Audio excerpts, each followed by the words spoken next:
All right, everybody. Welcome to Sports Talk Network. We're specifically here for WWE Monday Night RAW, October 23rd edition of the show. Also, wanted to let everybody know I did have my 500th video earlier tonight that I wanted to get up here, or after I found out and noticed when I was actually going to start creating the Google Hangouts for all my videos this week. That I was up to my 500th when I decided to do that video. So, welcome to check out a video that I just did earlier tonight, 500th video here on this channel, talking about thanking everybody for watching this and that, giving updates and thoughts of what I want to do moving forward, and all that other great jazz.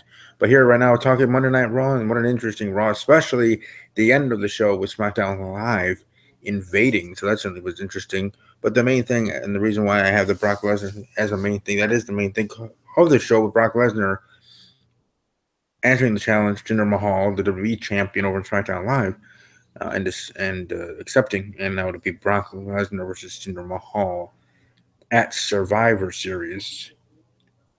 When will Jinder Mahal face AJ Styles? Maybe between here, still on the road to Survivor Series, or after? They'll put that on hold and have Jinder face AJ after Survivor Series, and still have the champion versus champion. And it seems that's going to be the case for at least the main men and obviously the main women's titles, where the champions will face off, champion versus champion,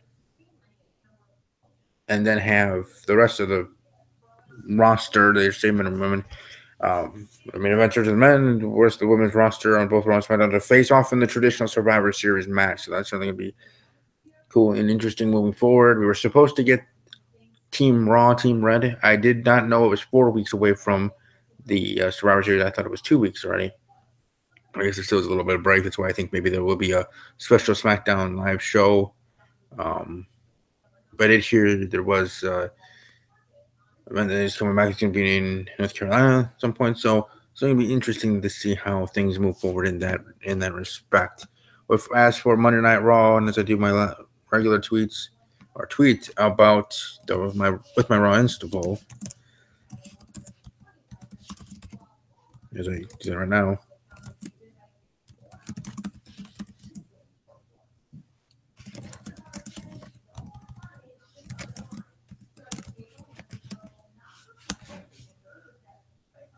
Yeah, I see my man in.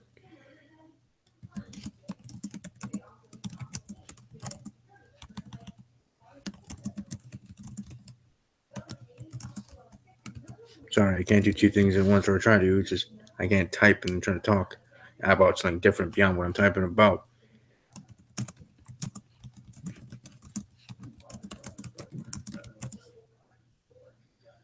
But yeah, welcome to vote here on the Raw Insta poll that will be coming up here pretty shortly. Either great, good, okay, or do you think it was a terrible show? I don't know how many people would actually vote for that one, but there it is now up. And let's talk about Monday Night Raw from the beginning to the end. Show starting off with AJ Styles and the Raw Tag Team Champions Dean Ambrose and Seth Rollins defeating the Intercontinental Champion The Miz and Cesaro and Sheamus. The show actually starting off with Kurt Angle coming out there, everybody saying still got it and everything like that, and giving him an ovation in that respect of how he did at WWE TLC and everything in that regard. But then you have The Miz and his team coming there, Shield style, going to attack him, and the Shield come out themselves, and your Kane, and all that interesting stuff happening there. So moving forward, and then after that, they had a break talking. Didn't have Kane talking about taking out Braun, and now he wants competition or else, and he gets Finn Balor and defeats Finn Balor after Finn Balor loses AJ Styles at the pay-per-view, which doesn't really destroy momentum or anything, but it's good, interesting to see Kane getting a win even in that type of match. Regards to him as some type of a run. Then we get the rematch of Asuka and Emma. Asuka winning again. Pretty good match back and forth. Asuka and Emma. I'm sure we'll have those two on Team Raw. Whenever that's to be announced here the next couple of weeks in Raw, the next 4 Raws, or 3 Raws, 4 Raws, whatever, heading into WWE Survivor Series. We got Mickey James confronted the Raw Women's Champion Alexa Bliss. But first, Alexa Bliss talking to Natalia about he's in the one-on-one as we talked, and saying you may be the champion, but there's only one goddess in WWE, and that's her. So it's certainly going to, yeah, they have that match. Certainly going to be interesting. Jason Jordan defeating Elias and do disqualification. Yeah, and there were some Green Bay Packers there. Again, they're in Green Bay, Wisconsin. So that's kind of cool on that. Universal Champion Brock Lesnar accepting WWE Champion Jinder Mahal's challenging the main thing. Paul Heyman pretty much burying Mahal. It's interesting and makes me think, especially since he talked about how he doesn't bury any Brock Lesnar's opponents and how, or doesn't diss them. That's what he says in the promo.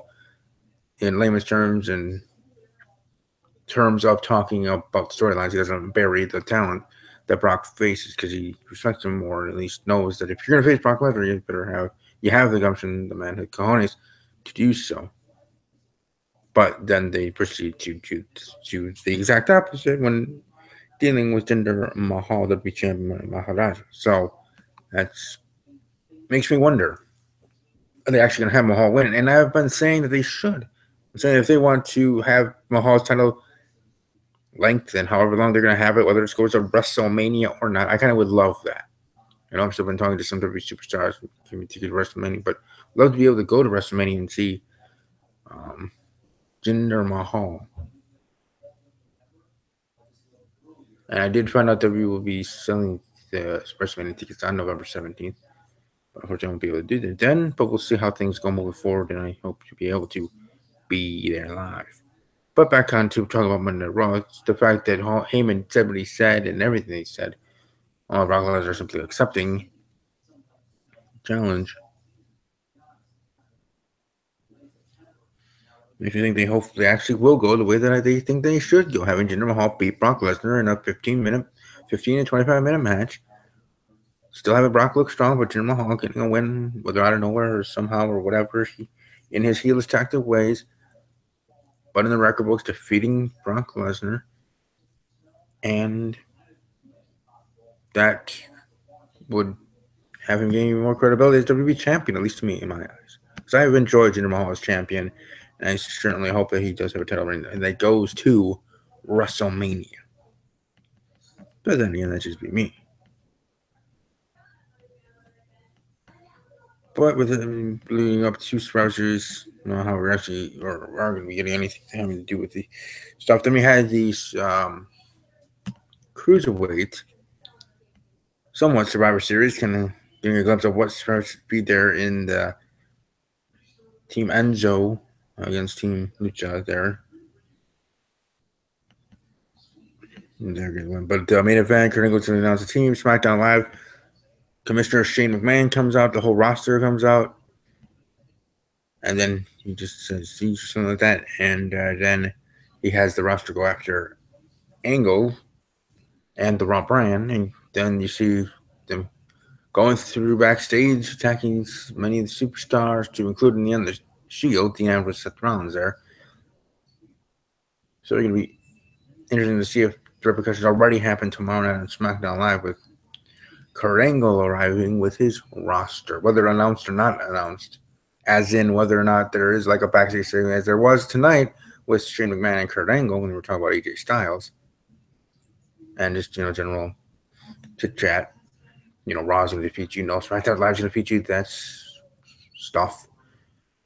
But without that tomorrow, because they already did that here tonight, we're going to have Kurt Angle show up out of nowhere, quote unquote, and have the Raw brand maybe not do the exact same thing, but trying to, I don't know, I would say the exact same thing because that makes sense, but I was thinking them just coming out maybe with Team Raw or their roster attacking whatever Team SmackDown. But you don't want that yet. And you don't want to have, like, if you have like a Team Raw already, I want them on SmackDown Live tomorrow night, without it actually being announced like it was supposed to tonight, then that kind of gives away that interesting and entertaining, in a way, segment that was supposed to be on Raw anyways, or would be on Raw next week. And the same thing with SmackDown Live. So maybe you kind of do the exact same thing. And they role reversal of then the Raw superstars men and women. I liked how that was kind of interesting with, obviously when, they attacked Titus O'Neil and stuff, all the guys that they'd be not the women. And then, they run into the women's roster. I see Carmella and others, trying to push through and get there to, because obviously they're going to be the ones to attack them. It was, I don't know, just funny little interesting small things that I thought were funny, comical, and awesome and interesting in their own right, even though in the end it is what it's supposed to be. But it's, to me, just, I don't know, just little funny moments. But point being is that's how Raw goes off the air with Kurt Angle looking as the SmackDown Live roster leaves to Shane McMahon's theme, which never had an issue here. And there you go. Set up to what will be happening tomorrow night, let alone next week, and heading into moving forward to Survivor Series. That pretty much is Monday Night Raw. Good show, I would say. If I voted my own Raw Insta poll, I would probably vote it would be good. Good show. Maybe not great. It was certainly interesting. I liked how it seemed different with having a true invasion with SmackDown Live, which is ironic because remember Shane McMahon and that storyline with the ECW invasion of WWE. But back in the day, and that mess and craziness. But this one done better, and this one certainly entertaining in its way. And you know how I like to see logos and things. Seeing all the superstars with the SmackDown T-shirts and brand supremacy. The SmackDown Live T-shirts, but I'm sure we'll be seeing that with Raw if they come over there on SmackDown with all the superstars with the T-shirts. I don't know, just like those simple things. I'm a visual type of person, so forgive me, I guess, that I care about it and bringing it up. But beyond that, pretty good show. I'm looking forward to seeing how SmackDown Live does. I'm sure the things in each and every show, Raw and SmackDown, I'm sure will be great heading into a Survivor Series pay-per-view, as they do when they head into the Big 4 pay-per-view events. Or I would add Big 6 pay-per-views, adding Night of Champions / Clash of Champions, whatever they want to name it each year, and Money in the Bank to that list. Just as much as I say, for me personally, the holiday season starts on October 1st, because I like to include Halloween with the other holidays. But anyways, I think to those watching live, those watching the archive, welcome to let me know what you thought of Monday Night Raw in the comment section below. If you agree with me or disagree with me on some things, or if you cared about that I brought up the little things that I did having to do with the main event, and otherwise. I look forward to hearing any feedback. I'll be back tomorrow night for the SmackDown Live review, and as always, or above all else, as always, take care.